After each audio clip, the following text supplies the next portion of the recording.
Where are you from? My name is Stacy Sturmer, and I've been asked this question a lot. It's a seemingly simple question. You can probably answer it without too much thought. But have you ever really thought about the place you came from? Have you ever investigated its history?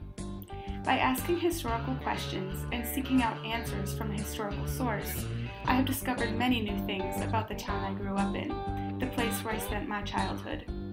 I'd like to share with you what I learned through this process of researching my hometown, Wagner, Wisconsin, and in turn, what I learned about myself. The story of the town of Wagner begins long before it was named. Before Europeans even arrived, the Menominee Indian tribe used the land for hunting grounds for centuries. It later became part of New France, after Frenchman Jean Nicolet arrived in 1634. Then, a peace treaty between England and France resulted in the land becoming part of the British province of French-speaking Quebec. It finally became part of the United States in 1783 as part of the Northwest Territory. Wisconsin became a territory in 1836, at which time there was no record of white settlers in the future Wagner area. Wisconsin later became a state in 1848 and then started being divided into counties and towns. However, there were still no permanent settlers in the future Wagner Township. In 1859, Peshtigo Lumber Company started logging in the area and selling cutover land to immigrant farmers and hunters. Thus, the first European settlers arrived, mostly Swedes and Germans. The town of Wagner itself was founded in 1915 when it separated itself from the larger town of Porterfield due to poor infrastructure that made distant town affairs difficult. There were three names proposed for this new town: Maple, due to the abundance of sugar maple trees; Scandia, in honor of the high Swedish population; or Wagner, after an Austrian immigrant named Joseph Wagner, Wagner's first town chairman. The name Wagner was chosen, and this new rural community was born along the Menominee River in northeastern Wisconsin. In the past 100 years that Wagner has existed as a town, a lot of history has unfolded.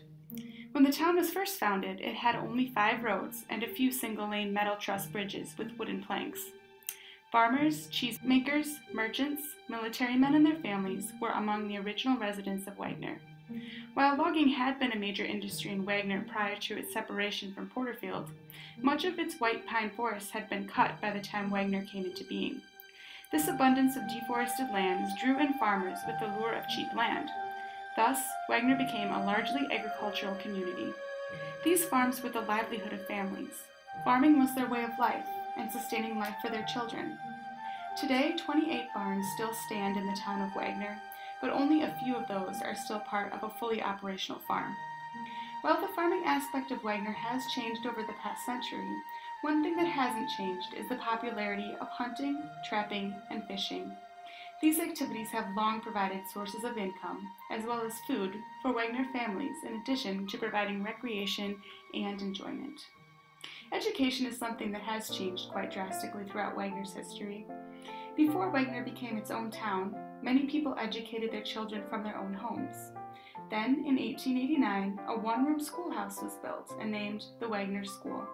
It later became the first public building in the town of Wagner and was used as the town hall. In 1947, due to the constant increase in student numbers, another school was added, the Gull School, and later a third, the McAllister School.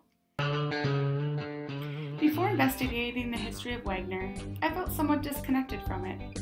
I grew up in Wagner, but I didn't attend school there. I knew the community, but my family didn't have biological ties to it, having moved there before I was born.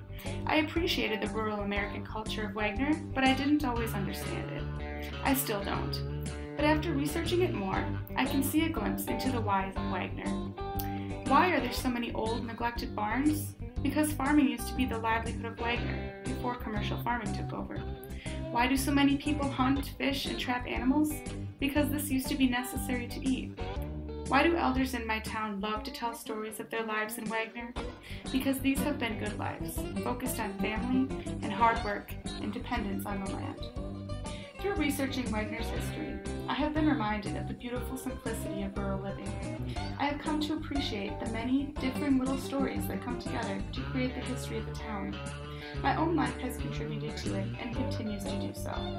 History encompasses many times and many places, but it also has a place within each of us. Wagner's history certainly has a place within me.